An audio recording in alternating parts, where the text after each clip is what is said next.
is Destiny Thomas, and this presentation is for COMM1321. According to the IPU Journal of Board Management, Amazon began inside of 1994 as an online bookstore and quickly made a name for itself as one of the most recognized companies on the internet. Another article by Wang discussed how the company's approach to being customer-centered has quickly helped it make a name for itself. With traits like these, it's no wonder that Amazon is able to create such amazing delivery drivers that are indeed customer-centered and both able to be efficient and quick with deliveries.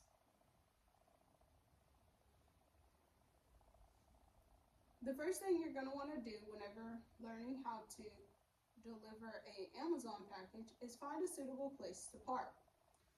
We want to be able to park with traffic in mind, meaning that we're not going to block driveways. We're either going to park before or after the driveway, and we're going to make sure that we're not blocking any traffic signs that may be coming up, such as stop signs, stop lights, crosswalks, etc. If you're unable for any reason to adapt to these obstacles, the best thing for you to do is to be able to back into the customer's driveway unless you are absolutely sure that you will be able to park in the driveway and reverse and come back out safely. The idea to back into the driveway being the safest is going to make sure that you are able to see oncoming traffic both on your left and right side without any barriers in the way, as well as ensuring that the environment is more controlled, as the customer will be able to see your vehicle blocking the driveway upon them entering or exiting their residence. As well, the next thing you're going to want to do is to make sure that you're delivering out this passenger side door, ideally. It's going to allow you to maintain 3 points of contact, which we will discuss further inside of this presentation, as well as mitigate you opening your driver's side door into oncoming traffic, since we drive on the right side of the road. Lastly, you want to follow all the traffic laws. We don't want to block turning lanes. The emergency lane, ideally, we don't want to block. However, like we said, if you are not able to do that safely, we're going to make this the quickest delivery we're able to. And then, of course, make sure you have your emergency brake set as well as your parking and hazard lights. After we found a suitable place to park, we are going to begin identifying hazards. What are hazards? Hazards are going to be anything that's going to make an obstruction to our delivery. This can range from slips, trips, and falls, any pedestrian or traffic that we are able to see or not be able to see, as well as any animals that may be on the premises. And then how are we going to be able to control those aspects? As far as it goes with slips, trips, and falls, we want to maintain those 3 points of contact. This means foot, foot, hand, or hand, hand, foot if you're getting out of the vehicle. But by maintaining these 3 points of contact at all times, we're able to have a better balance as humans. As far as it goes for traffic or maybe pedestrian traffic, we want to continue scanning at all times, especially if you are entering a residence, such as a customer. If you're driving down their driveway, you're going to want to continue to scan. Most people that have longer driveways or more property are going to have their animals out, especially if they live in more of a countryer aspect. And you never know, whenever their kid may be riding their bike or a four-wheeler, or their dog may just not be on the leash, or they might have cows or anything of the sorts, and you want to be able to stop in time. And then lastly, for animals, ideally we want to be able to identify those hazards before we even step out of our vehicle. With animals, it's a little harder because sometimes you're unaware of the attitude of that animal, but the best rule of thumb is to just not engage with animals at all if possible. So we want to get out, maybe whistle a little bit. If we don't see the dog immediately, stay close to your van. If you can't whistle, you can always honk the horn. You want to look for signs of a pet present. So there might be a dog house in the backyard. If once you pulled in and you went to reversing to get out, you'll be able to see that dog house behind the house if the fence isn't too tall.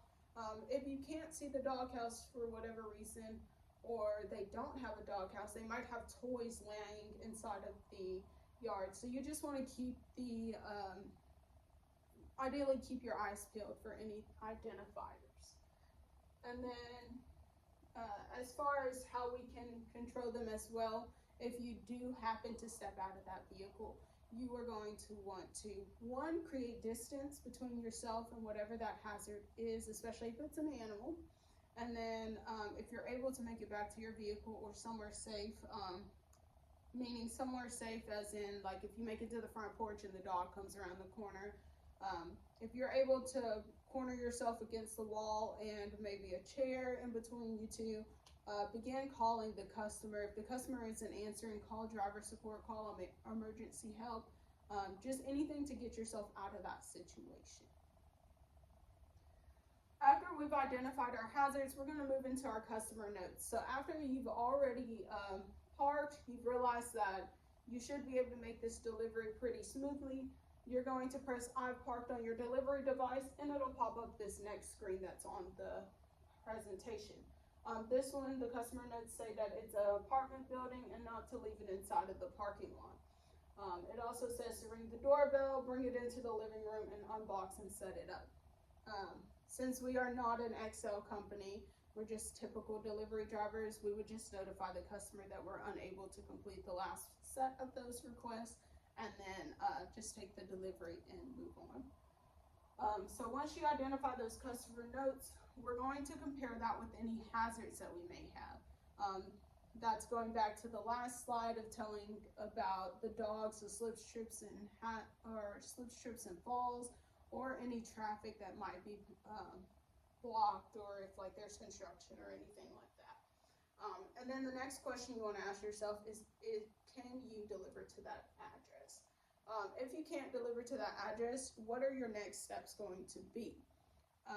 For the most part, your answer is always going to be to call the customer, because again, we are customer centered. But in the event that it's not something you can call the customer for, you would call driver support or your own dispatch.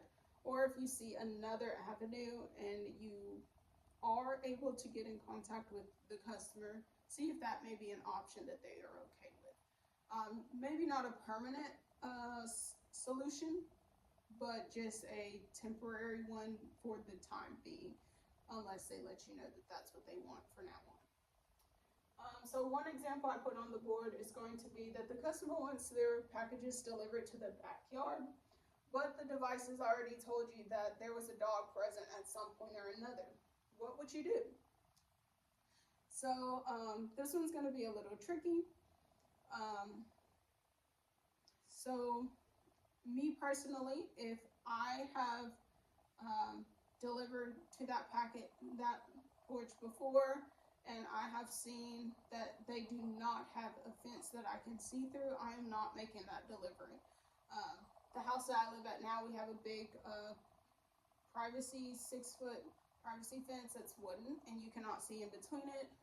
We have dog on premises signs. And even if our dog is not in the backyard, I would not ask someone to deliver, just because they would be unaware of what would be back there. If you are able to see to their backyard, do they have a dog house? Are there dog toys in the backyard? 9 times out of 10, if they do have these items, they're either going to have their dog in the backyard or a dog door that leads to their backyard. When in doubt, call it out. So call the customer, see if their dog is inside of the backyard. If they are, can they secure them? If not, would the front door or the garage door be a better option? The second example we have is that the customer wants the package to the front door, but the gate is closed once you get to the delivery area. Again, you could call the customer, see if they want to give you the access code, if there may be another area that you're able to enter the property through that doesn't have a gate. Is it safe to leave the package there with the gate being closed? Can people see the package from the street view if you were to stick it inside of the gate? Some people just have the gates that they are wooden on the side, so you're able to stick it inside and no one would be able to see. But then some people have more barbed wire type fences that you could just stick your arm in and grab it. Also, does it say they have a dog? If they have a dog, 9 times out of 10, the dog's going to tear it up. So we don't want to stick it inside the fence, but we also don't want to leave it outside in the street. And lastly, if you stuck it inside of the fence and the wind blew, would it blow away? So those are all things to consider. Like I said, you're always more than welcome to call the customer. The customer may be able to give you further guidance. They may be able to even open that fence up for you. So after we've already went ahead and talked about the customer notes, we're going to get into finding the package. To find the package, you would be able to use the device. You have what are called totes and overflow. Your overflow are just simply boxes that would not fit inside the bigger bag that Amazon has already pre-sorted the packages for you. So we'll use the red arrow inside of this case that says navy blue 916. That's going to be our tote that we're looking for to find the package itself. Once you figure out what tote it goes into, we'll use the green arrow, which will provide us with the driver aid number of 009. And then we would just simply look at the yellow tags on each envelope or box and find the one that says 009. Some people do like to use this little identifier that says envelope. Sometimes they say small box, sometimes they say customized box. I prefer not to, only because it creates to where you're dependent on the warehouse, and sometimes we change out warehouse people a lot and they're clicking as fast as they can in order to meet their metrics. So they might accidentally click a small box a couple times or a customized box, and it's taking you 10 minutes to find it, but it's because you're relying on that versus using the aid numbers. And then you also have those identifiers of the dogs up there. And then we want to take the package to the preferred area. According to an article by Amazon's Urban Shack, there are 3 areas that Amazon is currently working on getting delivery access to. One is going to be your lockers, which they already have the customer's home in the van. The only issue with the van is that it creates a area that you're not able to verify that the person actually has the package per se, so that anyone could tell you an address and say that they're such and such, but they might not be that person, and then you just lost the package, and Amazon is responsible most times to replace that. We're going to continue to watch for any barriers while delivering. If you do see a barrier, say there's a hornet's nest on the front porch, is there somewhere else I can deliver to? If there is, you're notifying the customer that, hey, there's a hornet's nest on your front porch. I left it at the garage door so that no one would get stung. Continue to follow those customer notes, and the other rule of thumb I use is to deliver the package as it was for you. You want to hide the package, so I highlighted areas I deliver to whenever I'm delivering, so just typical hot spots. So behind columns, you wouldn't be able to see envelopes and stuff like that. And then as far as the doormat goes, it's more so on windy days. That way they're not flying all across the porch. You're going to find you're going to take a good photo, which is going to show exactly where it's delivered to, and then not damage anything on your way in or out. In summary, we talked about how safety is going to be our main concern, identifying hazards and following customer notes as we can. Remember, if you're unable to follow any customer notes for any reason, you're just reaching out to that customer to let them know. Finding the package and figuring out where you're delivering before you even leave your vehicle. And lastly, if you're unable to deliver the package for any reason, contacting the customer or driver support for any advice or finding an alternate solution.